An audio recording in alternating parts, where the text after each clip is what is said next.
SSG വൈബ്സിൻ്റെ പുതിയൊരു വീഡിയോയിലേക്ക് എല്ലാവർക്കും സ്വാഗതം. ഇന്ന് നമ്മൾ നിങ്ങളെ പരിചയപ്പെടുത്തുന്നത് പുതിയ 2025 ഇറങ്ങിയിട്ടുള്ള SCERT 10th സ്റ്റാൻഡേർഡിൻ്റെ സോഷ്യൽ സയൻസ് ടെക്സ്റ്റ് ബുക്കാണ് പരിചയപ്പെടുത്തുന്നത്. 2025 ഏപ്രിൽ മാസത്തിലാണ് ഈ ഒരു പുസ്തകത്തിൻ്റെ ഡോക്യുമെൻ്റായിട്ട് PDF ആയിട്ട് അത് സൈറ്റിൽ പ്രസിദ്ധീകരിച്ചിട്ടുള്ളത്. അപ്പോൾ ഏറ്റവും പുതിയ ടെക്സ്റ്റ് ബുക്ക് 2025 10th ക്ലാസ്സിൽ പരിഷ്കരിച്ച ടെക്സ്റ്റ് ബുക്കാണ് നമ്മൾ ഇവിടെ നിങ്ങളെ പരിചയപ്പെടുത്തുന്നത്. അപ്പോൾ എന്തൊക്കെ മാറ്റങ്ങളാണ് ടെക്സ്റ്റ് ബുക്കിൽ വന്നിട്ടുള്ളതെന്ന് നമുക്ക് നോക്കാം. അപ്പോൾ ഫസ്റ്റ് പാർട്ട് സാമൂഹ്യശാസ്ത്രം ഭാഗം 1 ആണ്. 1ലെ ചാപ്റ്റേഴ്സ് ഏതൊക്കെയാണെന്ന് നമുക്കൊന്ന് പരിചയപ്പെടാം. ഈ ഒരു വീഡിയോ നിങ്ങൾക്ക് യൂസ്ഫുൾ ആവുന്നുണ്ടെങ്കിൽ തീർച്ചയായിട്ടും ലൈക്ക് ചെയ്യുക, ഷെയർ ചെയ്യുക, നിങ്ങളുടെ കമൻറ്റുകൾ അറിയിക്കുക. നമ്മൾ SCERT സീരീസായിട്ട് ഓരോ ചാപ്റ്റേഴ്സ് വെച്ചിട്ട് ക്ലാസ് സ്റ്റാർട്ട് ചെയ്യാൻ തീരുമാനിച്ചിട്ടുണ്ട്. അപ്പം ആ ക്ലാസ്സുകൾ എത്ര പേർക്ക് ആവശ്യമുണ്ട് എന്നുള്ളത് തീർച്ചയായിട്ടും ഒന്ന് കമൻറ്റ് ചെയ്യുക. അപ്പോൾ ഇവിടെ നമ്മൾ ഈ ഒരു പുസ്തകം പരിചയപ്പെടുത്തുകയാണ് ചെയ്യുന്നത്. അതിൻ്റെ ഉള്ളടക്കം നോക്കാം. മാനവികത, ഫസ്റ്റ് ചാപ്റ്റർ മാനവികതയാണ്, ഹ്യൂമനിസമാണ്. 2 സ്വാതന്ത്ര്യം, സമത്വം, സാഹോദര്യം. ഓക്കെ. 3 സാമൂഹിക വിശകലനം, സമൂഹശാസ്ത്ര സങ്കല്പത്തിലൂടെ എന്ന് പറഞ്ഞിട്ടൊരു ചാപ്റ്റർ. സാമൂഹിക വിശകലനം, സമൂഹശാസ്ത്ര സങ്കല്പത്തിലൂടെ. 4ാമത്തെ ചാപ്റ്റർ സമ്പത്തും ലോകവും. അതുപോലെ 5 പൊതുജനാഭിപ്രായം ജനാധിപത്യത്തിൽ എന്ന് പറയുന്ന ഒരു ചാപ്റ്ററാണ്. പൊതുജനാഭിപ്രായം ജനാധിപത്യത്തിൽ, ഒരു പൊളിറ്റിക്സ് ആണ് ഈ ഒരു ചാപ്റ്റർ. ഓക്കെ. അപ്പോൾ ഇങ്ങനെ ഫസ്റ്റ് പാർട്ടിൽ ഈ 5 ചാപ്റ്റേഴ്സ് ആയിട്ടാണ് വന്നിട്ടുള്ളത്. ഓക്കെ. ഇനി സെക്കൻഡ് പാർട്ട് നോക്കാം. നോക്കൂ, ഇതാണ് സെക്കൻഡ് പാർട്ട് വന്നിട്ടുള്ളത് ദിനാന്തരീക്ഷ സ്ഥിതിയും കാലാവസ്ഥയും. 2 കാലാവസ്ഥാ മേഖലകളും കാലാവസ്ഥാ മാറ്റവും. 3 മഴക്കാടുകളിൽ നിന്നും മഞ്ഞുരുകാത്ത നാട്ടിലേക്ക്. 4 ഉപഭോക്താവ് അവകാശങ്ങളും സംരക്ഷണവും. 5 പണവും സമ്പദ് വ്യവസ്ഥയും. ഇങ്ങനെയാണ് പുതിയ social science text book part 1 part 2 എന്ന് പറഞ്ഞിട്ട് പരിഷ്കരിച്ച് വന്നിട്ടുള്ളത്. ഓക്കെ. ഇനി നമുക്ക് ആദ്യ ചാപ്റ്ററിലേക്ക് പോകാം. ഫസ്റ്റ് ചാപ്റ്റർ നമ്മൾ പറഞ്ഞു മാനവികതയാണ്, ഒരു ഹിസ്റ്ററി ചാപ്റ്ററാണ്. ഓക്കെ. ഇനി ഇതിൻ്റെ മൊത്തത്തിലുള്ളൊരു ഐഡിയ ഞാനൊന്ന് പറയാം. സാമൂഹ്യശാസ്ത്രത്തിലെ പ്രധാന പഠന മേഖലകളായ ചരിത്രം, രാഷ്ട്രതന്ത്രശാസ്ത്രം, സമൂഹശാസ്ത്രം എന്നിവയുമായി ബന്ധപ്പെട്ട പാഠഭാഗങ്ങളാണ് ഫസ്റ്റ് പാർട്ടിൽ ഉൾപ്പെടുത്തിയിട്ടുള്ളത്. ആധുനിക ലോകത്തിൻ്റെ രൂപപ്പെടലിൽ പ്രധാന പങ്കുവഹിച്ച നവോത്ഥാന കാലഘട്ടത്തിൽ വിവിധ മേഖലകളിലുണ്ടായ മാറ്റങ്ങളെയാണ് ഈ പാഠപുസ്തകത്തിലെ 1ാമത്തെ യൂണിറ്റ് ചർച്ച ചെയ്യുന്നത്. സ്വാതന്ത്ര്യം, സമത്വം, സാഹോദര്യം നമ്മൾ ആ ഒരു ടോപ്പിക്ക് കണ്ടതാണ്. അത് ഏതാണ്? ഫ്രഞ്ച് വിപ്ലവവുമായി ബന്ധപ്പെട്ടിട്ടുള്ളതാണ്. അപ്പോൾ ഇങ്ങനെയുള്ള കാര്യങ്ങളാണ് ആദ്യത്തെ ചാപ്റ്ററുകളിൽ ഫസ്റ്റ് പാർട്ടിൽ ഡിസ്കസ് ചെയ്യുന്നത്. അതുപോലെ സോഷ്യോളജിയുമായിട്ട് റിലേറ്റ് ചെയ്തിട്ടുള്ള ഒരു ചാപ്റ്ററും പൊളിറ്റിക്സുമായിട്ട് റിലേറ്റ് ചെയ്തിട്ടുള്ള ഒരു ചാപ്റ്ററും എക്കണോമിക്സ് റിലേറ്റഡ് ആയിട്ടുള്ള ഒരു ചാപ്റ്റർ ഇതിൽ വന്നിട്ടുണ്ട്. ഓക്കെ. നമ്മൾ ഇന്ന് മാനവികത എന്ന് പറയുന്ന ചാപ്റ്ററിൻ്റെ കുറച്ച് ഭാഗങ്ങൾ നമുക്ക് ഡിസ്കസ് ചെയ്യാം. ഓക്കെ. നമ്മുടെ HSA സോഷ്യൽ സയൻസിന് പഠിക്കുന്നവരുണ്ട്, അതുപോലെ കേട്ടിട്ട് സോഷ്യൽ സയൻസിന് പ്രിപ്പയർ ചെയ്യുന്നവരുണ്ട്. അപ്പോൾ അവർക്കെല്ലാം യൂസ്ഫുൾ ആവുന്ന രൂപത്തിലാണ് നമ്മൾ ക്ലാസ് ചെയ്യുന്നത്. നിങ്ങൾക്ക് വീഡിയോ യൂസ്ഫുൾ ആവുന്നുണ്ടെങ്കിൽ തീർച്ചയായിട്ടും ലൈക്ക് ചെയ്യുക, കമൻറ്റ് ചെയ്യുക. അറിവിൻ്റെ നിരാസം നന്മയുടെ നിരാസം തന്നെയാണ്. നന്മയുടെ ജ്വാലയാൽ പ്രകാശിതമാക്കപ്പെട്ട ബുദ്ധിക്ക് ആ ജ്വാലയെ സ്നേഹിക്കാതിരിക്കാനാവില്ല. സ്നേഹം അറിവിൻ്റെ മാത്രം സന്തതിയാണ്. യുക്തിചിന്ത ശരിയായ ഇച്ഛയുടെ മാർഗദർശിയും നമ്മെ മോക്ഷത്തിലേക്ക് നയിക്കുന്നതും യുക്തി തന്നെ.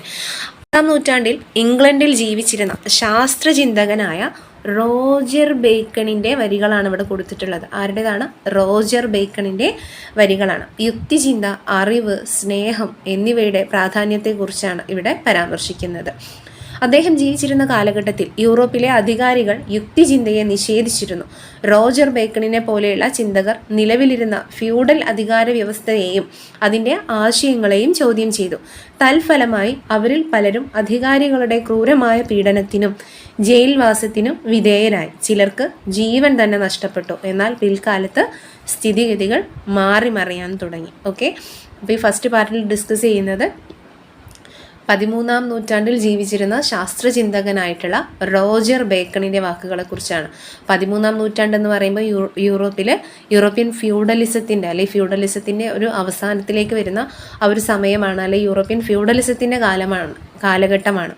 ഓക്കെ, പിന്നീട് അവിടെ നിന്ന് അങ്ങോട്ട് ഫ്യൂഡലിസത്തിൻ്റെ പതനം നമുക്ക് കാണുന്നുണ്ട്, റിഫർമേഷൻ ഉണ്ടാവുന്നുണ്ട്, റെനൈസൻസ് ഉണ്ടാവുന്നുണ്ട്, ഈ മാറ്റങ്ങളെല്ലാം എൻലൈറ്റ്മെൻ്റ് എല്ലാം ഉണ്ടാവുന്നുണ്ട്. അപ്പം അത്തരം മാറ്റങ്ങളാണ് നമുക്ക് ഈ ഒരു ചാപ്റ്ററിലൂടെ കാണാൻ സാധിക്കുന്നത്. അപ്പം ഇനി ബാക്കി ഭാഗങ്ങളിലേക്ക് പോകാം.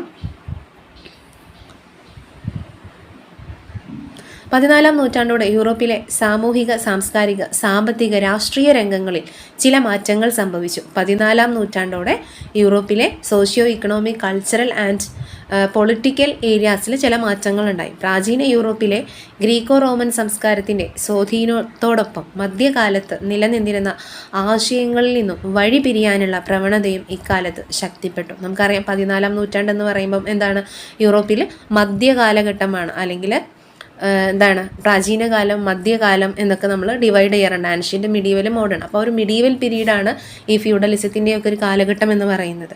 ഓക്കെ, അപ്പോൾ മധ്യകാലഘട്ടത്തിൽ നിന്നും വഴി പിരിയാനുള്ള ഒരു പ്രവണത ഈ സമയത്ത് നമുക്ക് കാണാൻ സാധിക്കുന്നുണ്ട്. അതേസമയം ക്ലാസിക്കൽ പീരീഡിനോടും ആ സമയത്തുണ്ടായിരുന്ന കൾച്ചറിനോടും കുറച്ചുകൂടെ ആളുകൾക്ക് താല്പര്യം ഉണ്ടാകുന്ന ഒരു സമയം കൂടെയാണ്. ഇവിടെ ഗ്രീക്കോ റോമൻ സംസ്കാരത്തെക്കുറിച്ച് ചെറിയൊരു ഇത് കൊടുത്തിട്ടുണ്ട്, അതൊന്ന് വായിച്ചു നോക്കാം. പ്രാചീന യൂറോപ്പിൽ നിലനിന്നിരുന്ന 2 പ്രധാന സംസ്കാരങ്ങളായിരുന്നു ഗ്രീക്ക് റോമൻ സംസ്കാരങ്ങൾ. ഇവ ക്ലാസിക്കൽ സംസ്കാരങ്ങൾ എന്നാണ് അറിയപ്പെട്ടിരുന്നത്. പ്രാചീന യൂറോപ്പിൽ നിലനിന്നിരുന്ന ആദ്യത്തെ പ്രധാനപ്പെട്ട 2 സംസ്കാരങ്ങളാണ് ഗ്രീക്ക് റോമൻ സംസ്കാരങ്ങൾ. ഇവയെയാണ് നമ്മൾ ക്ലാസിക്കൽ സംസ്കാരങ്ങൾ എന്ന് വിളിക്കുന്നത്. BC 12-ാം നൂറ്റാണ്ട് മുതൽ BC 4-ാം നൂറ്റാണ്ട് വരെയുള്ള കാലഘട്ടമായിരുന്നു ഗ്രീക്ക് സംസ്കാരത്തിൻ്റേത്. അപ്പോൾ ഗ്രീക്ക് സംസ്കാരത്തിൻ്റെ കാലഘട്ടം ഇവിടെ പറയുന്നുണ്ട്, അതൊന്ന് നോട്ട് ചെയ്ത് വെക്കുക. BC 12-ാം നൂറ്റാണ്ട് മുതൽ BC 4-ാം നൂറ്റാണ്ട് വരെയുള്ള ഒരു കാലഘട്ടമാണ് ഗ്രീക്ക് സംസ്കാരത്തിൻ്റെ കാലഘട്ടമായിട്ട് പറയുന്നത്. അതേസമയം BC 7-ാം നൂറ്റാണ്ട് മുതൽ CE 5-ാം നൂറ്റാണ്ട് വരെയുള്ള കാലഘട്ടമാണ് റോമൻ സംസ്കാരം. അപ്പോൾ ഏറ്റവും ആൻഷ്യൻ്റ് ഏതാണെന്ന് ചോദിച്ചാൽ ഗ്രീക്കാണ്. പിന്നീട് കുറച്ചുകൂടെ ലേറ്റസ്റ്റ് ആണ് 7-ാം നൂറ്റാണ്ടെന്ന് പറയുമ്പോൾ കുറച്ചുകൂടെ ലേറ്റസ്റ്റ് ആണ്. അപ്പോൾ അത് ഏതാണ്? റോമൻ സംസ്കാരമാണ്. ഓക്കെ, ഇനി പ്രധാന മാറ്റങ്ങൾ ഈ സമയത്ത് 14-ാം നൂറ്റാണ്ടിൽ ഉണ്ടായിട്ടുള്ള പ്രധാന മാറ്റങ്ങളാണ് ഏറ്റവും ഇമ്പോർട്ടൻ്റ് ആയിട്ടുള്ളത് ഏതാണ്? മാനവികത തന്നെയാണ്, അഥവാ ഹ്യൂമനിസം.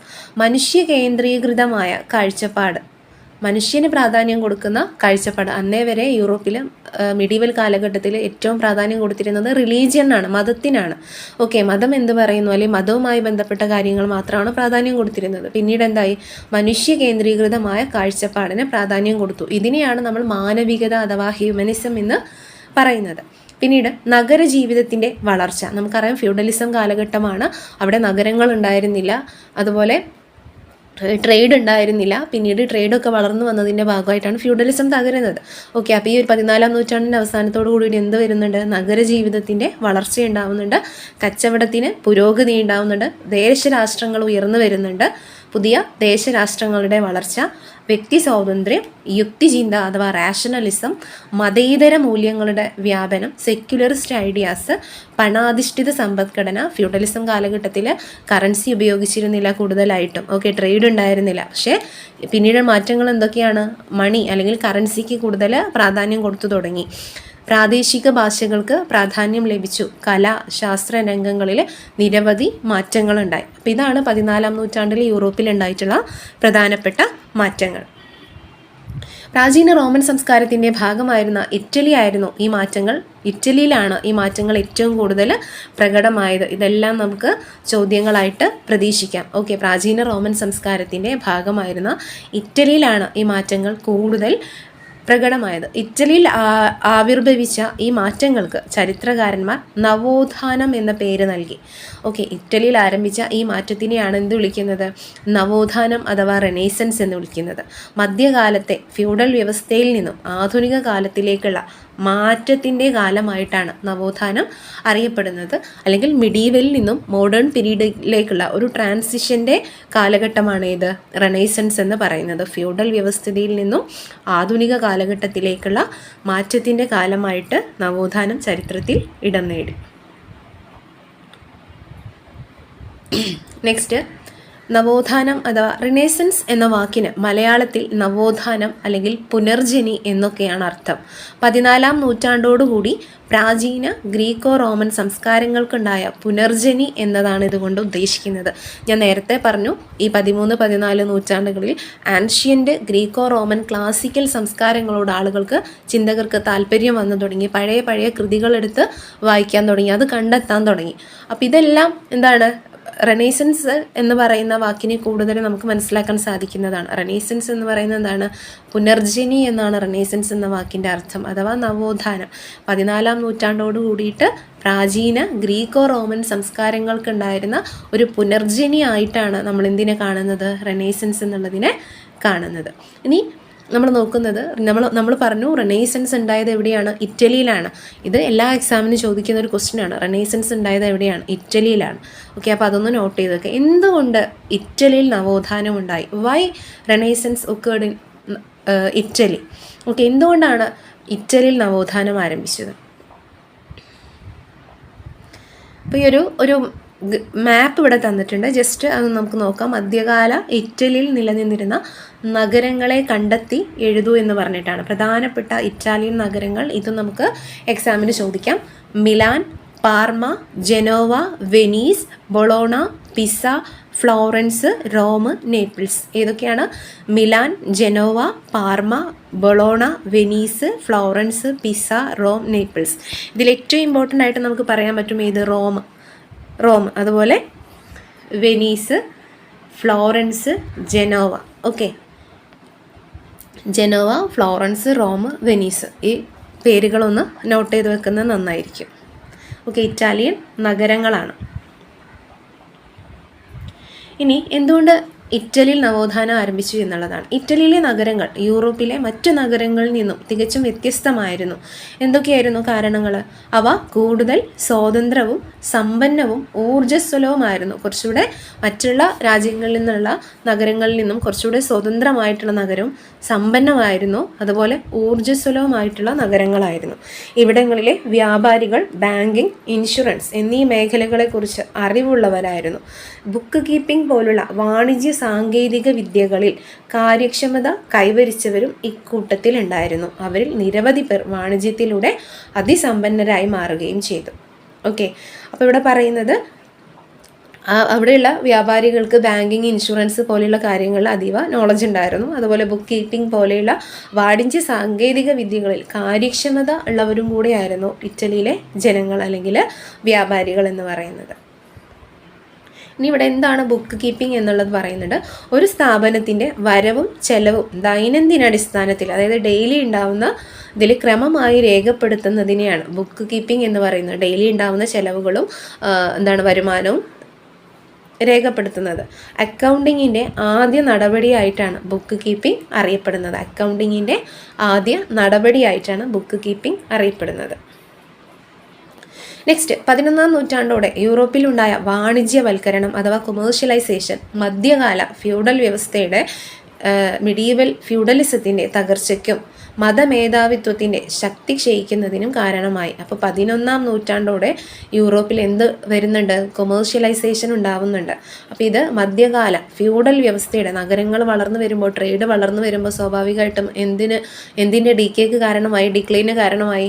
മധ്യകാല ഫ്യൂഡൽ വ്യവസ്ഥിതിക്ക് തകർച്ചയ്ക്ക് കാരണമായി. മതമേധാവിത്വത്തിൻ്റെ ശക്തി ക്ഷയിക്കുന്നതിനും കാരണമായി. അന്ന് യൂറോപ്പിൽ എന്ന് പറയുന്നത് എന്താണ്? ചർച്ചാണ് എല്ലാം തീരുമാനിക്കുന്നത്. ഓക്കെ, ചർച്ചിനാണ്, പോപ്പിനായിരുന്നു വളരെ പ്രാധാന്യം ഉണ്ടായിരുന്നത്. അപ്പോൾ അവരുടെ ആ ഒരു മേധാവിത്വം തകരുന്നതിന് ഈ കൊമേഴ്ഷ്യലൈസേഷൻ കാരണമായി. ഇത് സമ്പന്നരായ ഒരു വിഭാഗത്തിൻ്റെ ഉയർച്ചയ്ക്കും ആധിപത്യത്തിനും ഇടയാക്കി. യൂറോപ്പിലുണ്ടായ വാണിജ്യവൽക്കരണം. വാണിജ്യ പുരോഗതിയുടെ ഫലമായി ഇറ്റലിയിൽ നിരവധി സമ്പന്ന കുടുംബങ്ങൾ ഉയർന്നു വന്നു. ഇവർ രാഷ്ട്രീയ അധികാരത്തിൻ്റെ ഒരു പങ്ക് ആവശ്യപ്പെട്ടു. ഇത്തരത്തിൽ ഉയർന്നു വന്ന കുടുംബങ്ങൾ, നിരവധി കുടുംബങ്ങൾ ഈ ഒരു സമയത്ത് വാണിജ്യപരമായിട്ട് പുരോഗതി കൈവരിച്ച ഒരുപാട് കുടുംബങ്ങൾ ഇവിടെ ഉയർന്നു വന്നു. മെഡിച്ചി വളർന്നു വന്ന നഗരങ്ങൾ ഏതാണ്? ഫ്ലോറൻസ്. ഇറ്റാലിയൻ കുടുംബങ്ങൾ മെഡിച്ചി വളർന്നു വന്ന നഗരം ഫ്ലോറൻസിലാണ് മെഡിച്ചി എന്ന് പറയുന്ന ഇറ്റാലിയൻ കുടുംബം.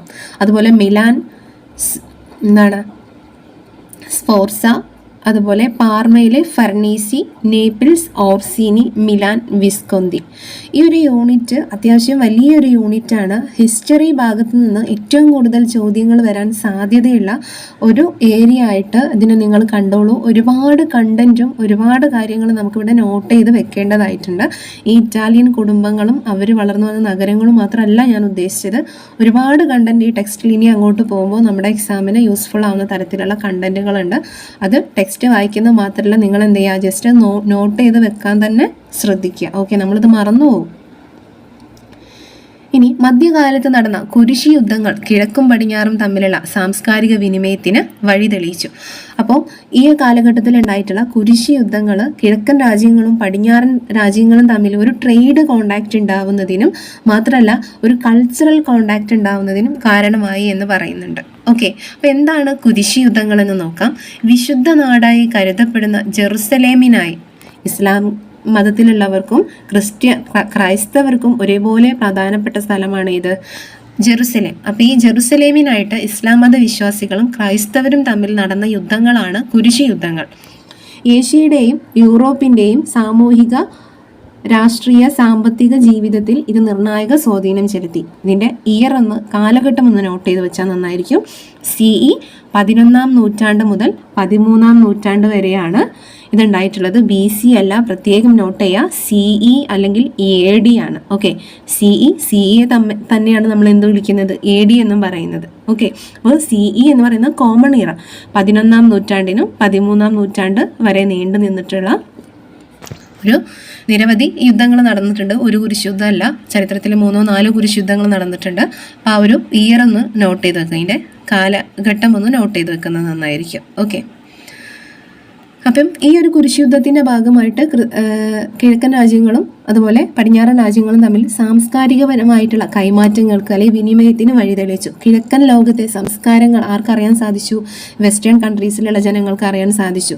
കിഴക്കൻ ലോകത്തെ സംസ്കാരങ്ങൾ, നഗരങ്ങൾ, അവിടങ്ങളിലെ ജനജീവിതം തുടങ്ങിയവയുമായി ഇറ്റാലിയൻ നഗരങ്ങൾ എന്തായി, കൂടുതൽ പരിചയത്തിലായി. ഇത് ഇറ്റാലിയൻ നഗരങ്ങളുടെ വളർച്ചയ്ക്ക് വേഗത കൂട്ടി.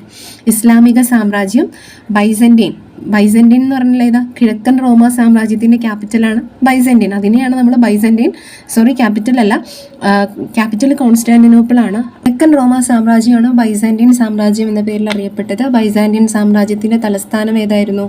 കോൺസ്റ്റാന്റിനോപ്പിൾ ആണ്. ഓക്കെ, ആരാണ് കോൺസ്റ്റാന്റിനോപ്പിൾ നിർമ്മിച്ചത്, അല്ലെങ്കിൽ ആ ഒരു സിറ്റി അല്ലെങ്കിൽ ആ ഒരു നഗരം സ്ഥാപിച്ചത് ആരാണ്? അത് കോൺസ്റ്റന്റൈൻ ചക്രവർത്തിയാണ്. ഓക്കെ, അപ്പോൾ ഈ ഒരു ഇസ്ലാമിക സാമ്രാജ്യവും ബൈസന്റൈൻ സാമ്രാജ്യവും എന്നിവയുമായി സ്ഥാപിച്ച വാണിജ്യ ബന്ധത്തിലൂടെ വൻതോതിൽ സമ്പത്ത് ഇറ്റാലിയൻ നഗരങ്ങളിലേക്ക് ഒഴുകി. കാലാന്തരത്തിൽ മെഡിറ്ററേനിയൻ പ്രദേശം കേന്ദ്രീകരിച്ച് നിലനിന്നിരുന്ന കിഴക്കും പടിഞ്ഞാറും തമ്മിലുള്ള വാണിജ്യത്തിൻ്റെ കുത്തക ഇറ്റാലിയൻ നഗരങ്ങളിലെ കച്ചവടക്കാരുടെ നിയന്ത്രണത്തിലായി. അപ്പോൾ ഇവിടെ ഒരു കിഴക്കൻ റോമാ സാമ്രാജ്യവും പടിഞ്ഞാറൻ റോമാ സാമ്രാജ്യവും ഉണ്ടായിരുന്നു. റോമാ സാമ്രാജ്യത്തിനെ തന്നെ രണ്ടായിട്ട് ഡിവൈഡ് ചെയ്യപ്പെടുന്നുണ്ട് പിന്നീട്. ഓക്കെ, അപ്പോൾ ഇത് ഒന്ന് പടിഞ്ഞാറൻ റോമാ സാമ്രാജ്യം, അതിൻ്റെ ക്യാപിറ്റൽ ഏതായിരുന്നു? റോം ആയിരുന്നു. കിഴക്കൻ റോമാ സാമ്രാജ്യത്തിൻ്റെ ക്യാപിറ്റൽ ഏതായിരുന്നു? കോൺസ്റ്റാന്റിനോപ്പിൾ ആണ്. അതുതന്നെയാണ് ബൈസന്റൈൻ സാമ്രാജ്യം എന്ന പേരിലും അറിയപ്പെട്ടിരുന്നത്. അപ്പം ഈ ബൈസന്റൈൻ സാമ്രാജ്യവും ഇസ്ലാമിക രാജ്യങ്ങളും തമ്മിൽ വാണിജ്യ ബന്ധം ഉണ്ടായിരുന്നു. അതിലൂടെ ഇറ്റലിയിലെ നഗരങ്ങൾക്കും ജനങ്ങൾക്കും കൂടുതൽ സമ്പന്നരാവാൻ സാധിച്ചു എന്നുള്ളതാണ് ഇവിടെ പറയുന്നത്. അപ്പോൾ ഈ ഒരു ടെക്സ്റ്റ് എന്ന് പറയുന്നത് നമുക്ക് ഒരിക്കലും ഒരു കണ്ടന്റ് ഒരു ഭാഗവും പോകാൻ പാടില്ല. അതുകൊണ്ടാണ് വരികളായിട്ട് വായിച്ചു പോകുന്നത്. ഓരോ വരിയും വായിക്കുന്നത് അതുകൊണ്ടാണ്. ഇനി ഏറ്റവും ഇമ്പോർട്ടൻ്റ് ആയിട്ടുള്ള മറ്റൊരു കണ്ടന്റാണ് ബ്യൂബോണിക് പ്ലേഗ്. എന്തായിരുന്നു ബ്യൂബോണിക് പ്ലേഗ്? 14-ാം നൂറ്റാണ്ടിൻ്റെ മധ്യത്തിൽ പൊട്ടിപ്പുറപ്പെട്ട ബ്യൂബോണിക് പ്ലേഗ് എന്ന മഹാമാരി ഇറ്റാലിയൻ നഗരങ്ങളെ സാരമായി ബാധിച്ചു. ഇതിനെയാണ് ബ്ലാക്ക് ഡെത്ത് എന്ന് അറിയപ്പെടുന്നത്. ബ്യൂബോണിക് പ്ലേഗ് കാലഘട്ടം നോട്ട് ചെയ്യുക, 14-ാം നൂറ്റാണ്ട്. ഓക്കെ, 14-ാം നൂറ്റാണ്ടിൻ്റെ മധ്യത്തിൽ പൊട്ടിപ്പുറപ്പെട്ട ബ്യൂബോണിക് പ്ലേഗ് എന്ന മഹാമാരി ഇറ്റാലിയൻ നഗരങ്ങളെ സാരമായി ബാധിച്ചു. ബ്ലാക്ക് ഡെത്ത് എന്നറിയപ്പെടുന്ന ഈ ദുരന്തത്തിൽ വൻതോതിൽ ജനങ്ങൾ മരണപ്പെട്ടു. അപ്പോൾ നോട്ട് ചെയ്യുക, ബ്ലാക്ക് ഡെത്ത് എന്ന് പറയുന്നത് ഉണ്ടായിട്ടുള്ളത് ഏത് കാലഘട്ടത്തിലാണ്? 14-ാം നൂറ്റാണ്ടിലാണ്. ഓക്കെ, എക്സാം സമയത്ത് നമുക്ക് ചിലപ്പോൾ തോന്നും 12 ആണോ 13 ആണോ എന്നൊക്കെ, പക്ഷേ 14-ാം നൂറ്റാണ്ടാണ്. അതൊന്ന് എഴുതി തന്നെ വെക്കുക. ഈ അസുഖം കാരണം മരണപ്പെട്ടതുകൊണ്ട് തൊഴിലാളികളുടെ ലഭ്യതയിൽ കുറവുണ്ടായി. ഇത് കാർഷിക മേഖലയെ ആശ്രയിച്ച് നിലനിന്നിരുന്ന മധ്യകാല ഫ്യൂഡൽ വ്യവസ്ഥയുടെ തകർച്ചയ്ക്കും വാണിജ്യ കേന്ദ്രീകൃതമായ ഒരു മധ്യവർഗത്തിൻ്റെ വളർച്ചയ്ക്കും വഴിയൊരുക്കി എന്നാണ് പറയുന്നത്. ഓക്കെ, ഈ ഒരു പ്ലേഗ് കാരണം ഒരുപാട് ആളുകൾ മരണപ്പെട്ടപ്പോൾ കാർഷിക വ്യവസ്ഥയിൽ അധിഷ്ഠിതമായിട്ടുള്ള ഫ്യൂഡൽ വ്യവസ്ഥയുടെ തകർച്ചയ്ക്കും കാരണമാവുകയും വാണിജ്യത്തെ ബേസ് ചെയ്തിട്ടുള്ള ഒരു മിഡിൽ ക്ലാസിൻ്റെ മധ്യവർഗത്തിൻ്റെ വളർച്ചയ്ക്ക് അത് കാരണമാവുകയും ചെയ്തു. നിലവിലുണ്ടായിരുന്ന മരുന്നുകൾ പ്ലേഗിനെ ചെറുക്കുന്നതിൽ പരാജയപ്പെട്ടപ്പോൾ ജനം പ്രാചീന ഗ്രീസിലെയും റോമിലെയും വൈദ്യശാസ്ത്രത്തെക്കുറിച്ച് പഠിക്കാൻ തുടങ്ങി. പ്ലേഗിൻ്റെ ഭീകരത മനുഷ്യനെ ജീവിതത്തിൻ്റെ നൈമിഷികതയെയും അനിശ്ചിതത്വത്തെയും കുറിച്ച് ചിന്തിക്കാനും സുഖങ്ങളെക്കുറിച്ച് അന്വേഷിക്കാനും തങ്ങളെക്കുറിച്ച് തന്നെ ചിന്തിക്കാനും പ്രേരിപ്പിച്ചു. ഇതാണ് ഇവരെ ഏതിലേക്ക് നയിച്ചത്? മാനവികതയിലേക്ക് നയിച്ചത്. ഇതിനു മുന്നേ ബ്ലാക്ക് ഡെത്ത് ഒന്ന് വായിച്ചു നോക്കാം. 1347നും 1351നും ഇടയിൽ യൂറോപ്പിനെ തകർത്തെറിഞ്ഞ പ്ലേഗ് എന്ന മഹാമാരിയെയാണ് എന്ത് വിളിക്കുന്നത്? Black death. ബ്ലാക്ക് ഡെത്തിൻ്റെ കാലഘട്ടം 1347 ടു 1351. ഓക്കെ, രോഗം ബാധിച്ചവരുടെ ശരീരത്തിൽ കറുത്ത കുമിളകൾ രൂപപ്പെട്ടിരുന്നു. ഇതിനാലാണ് ഈ ദുരന്തം കറുത്ത മരണം എന്ന് അറിയപ്പെട്ടത്. വാണിജ്യത്തിനായി വന്ന കപ്പലുകളിലൂടെ എത്തിയ എലികളിലെ ചെള്ളു വഴിയാണ് യൂറോപ്പിൽ പ്ലേഗ് പടർന്നു പിടിച്ചത് എന്നാണ് പറയപ്പെടുന്നത്. നെക്സ്റ്റ്, യൂറോപ്യൻ നവോത്ഥാനം ഒരു കൊളോണിയൽ കാഴ്ചപ്പാടെന്ന് പറഞ്ഞിട്ട് ചെറിയൊരു ഭാഗം കൊടുത്തിട്ടുണ്ട്. ഓക്കെ, അപ്പം ഇത്രയും കാര്യങ്ങളാണ് നമ്മൾ ഇന്ന് ഈ ഒരു ക്ലാസ്സിൽ ഡിസ്കസ് ചെയ്യുന്നത്. ഇതിൻ്റെ സെക്കൻഡ് പാർട്ടിന് വെയിറ്റ് ചെയ്യുക. സെക്കൻഡ് പാർട്ട് നാളെ തന്നെ നമ്മൾ അപ്ലോഡ് ചെയ്യുന്നതായിരിക്കും. Thank you.